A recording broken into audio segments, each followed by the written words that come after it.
Welcome to future vision study centre Salem. இன்னைக்கு நம்ம டாபிக்ல வந்து 7th யூனிட்ல வந்து ஏடிபி மாலிகுல் வந்து எப்படி ஜெனரேட் ஆகுது அப்படின்னு பார்க்க போறோம். ஸோ ஏடிபி மாலிகுல்ஸ் வந்து எந்த ப்ராசஸ் மூலமா ஜெனரேட் ஆகும்னு பார்த்தா போட்டோ பாஸ்போரிலேஷன் ப்ராசஸ் மூலமா தான் வந்து ஜெனரேட் ஆகும். இது வந்து லைட் எனர்ஜி, இது வந்து லைட் சோர்சஸ் மூலமா தான் நடக்கும். ஸோ இங்க வந்து டபுள் மாலிகுல்ஸ் ஆஃப் ஏடிபி வந்து, அதாவது அடினோசின் டை பாஸ்பேட், டைனா 2 டை பாஸ்பேட் வந்து என்ன ஆகுனா ட்ரை, அதாவது 3 மாலிகுல்ஸ் இருக்கக்கூடிய பாஸ்பேட் வந்து ப்ரொடியூஸ் பண்ணுது. ஸோ இதோடைய ஓவரால் ப்ராசஸ் வந்து பார்த்தோம்னா வந்து இந்த ஏடிபி மாலிகுல் வந்து லைட் எனர்ஜியில வந்து ஒரு பாஸ்பேட் கூட சேர்ந்துச்சுன்னா வந்து ஏடிபி 3 பாஸ்பேட் இருக்கக்கூடிய ஏடிபி அடினோசின் ட்ரை பாஸ்பேட் வந்து கொடுக்குது. ஸோ நார்மலா வந்து இந்த போட்டோசிந்தசிஸ் ப்ராசஸ்க்கு அப்புறம் இந்த போட்டோ பாஸ்போரிலேஷன் ப்ராசஸ் மூலமா வந்து இந்த ஏடிபி மாலிகுல்ஸ் வந்து ப்ரொடியூஸ் பண்றது 2 டைப்ஸ்ல வந்து இருக்கு. ஒன்னு வந்து சைக்ளிக் அண்ட் இன்னொன்று வந்து பார்த்தீங்கன்னா நான் சைக்ளிக் போட்டோ பாஸ்போரிலேஷன் சொல்லலாம். ஸோ சைக்ளிக் போட்டோ பாஸ்போரிலேஷன் என்ன, சைக்ளிக் அப்படின்னா என்னன்னா வந்து பிக்மெண்ட் 700 இந்த போட்டோ சிஸ்டம் 1ல வந்து நடக்கக்கூடியதான் வந்து சைக்ளிக் போட்டோ பாஸ்போரிலேஷன். சைக்ளிக் அப்படின்னா வந்து ஃபுல் ரொட்டேஷன் ஒரே சைக்ளிக்ல வந்து நடக்கக்கூடியது.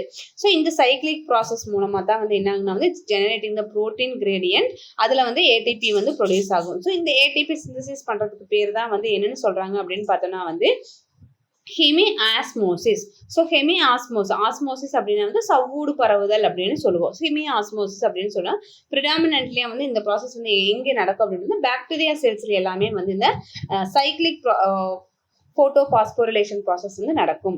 இதே வந்து நான் சைக்ளிக் போட்டோ பாஸ்போரிலேஷன் அப்படின்னு நான் சைக்ளிக் அப்படிங்கிறது வந்து பார்த்தோம்னா வந்து இதுல வந்து ரிலேட்டட் எலக்ட்ரான்ஸ் வந்து 2 போட்டோ சிஸ்டத்துல நடக்கும். Photo system 1 and photo system 2 இது ரெண்டுமே வந்து எக்ஸைட்டட் சைமல்டேனியஸ்ல வந்து நடக்கும்.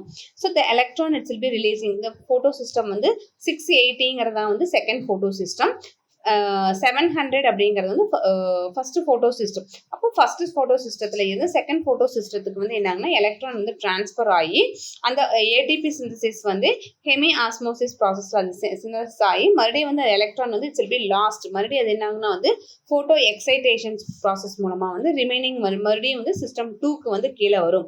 ஸோ இந்த இடத்துல வந்து என்ன ஆகணும் வந்து NADP வந்து ரெடியூஸ் ஆகுது, NADPH இருந்து ரெடியூஸ் ஆகுது. ஸோ ப்ரிடாமினன்ட்ல வந்து இந்த நான் சைக்ளிக் போட்டோ பாஸ்போரிலேஷன் எதுல நடக்கும்னு பார்த்தா it will be occurring in the plant cell. So it causes the releasing on 1 OTP. அதாவது வந்து ஒரு ஏடிபி மாலிகுல்ஸ் வந்து ப்ரொடியூஸ் ஆகிறது வந்து ஒரு டைம் சர்க்கிள்ல ஒரு ஏடிபி மாலிகுல்ஸ் வந்து ப்ரொடியூஸ் ஆகும். ஸோ இது ரிலீஸ் ஆகிறது பார்த்தீங்கன்னா வந்து ஆக்சிஜன் மாலிகுல்ஸ் ஒவ்வொரு ஸ்டெப்லையுமே வந்து ஏடிபி மாலிகுல்ஸ் ரிலீஸ் ஆகும்போது ஆக்சிஜன் மாலிகுல்ஸும் என்ன ஆகும் இதுல வந்து ரிலீஸ் ஆகும். இதுதான் வந்து ஏடிபி ப்ரொடியூஸ் பண்ணக்கூடிய போட்டோ பாஸ்போரிலேஷனுடைய 2 ஸ்டெப்ஸ். ஸோ இதோட ரிலேட்டடான கொஸ்டின்ஸ் இங்க இருக்கு. ஸோ இந்த கொஸ்டின் வந்து ப்ரீவியஸ் இயர்ல கேட்கப்பட்ட கொஸ்டின். ஸோ இந்த கொஸ்டினோட ஆன்சர் என்னவா இருக்குன்னு உங்களுடைய கமெண்ட் பாக்ஸ்ல வந்து கமெண்ட் பண்ணுங்க. தேங்க்யூ.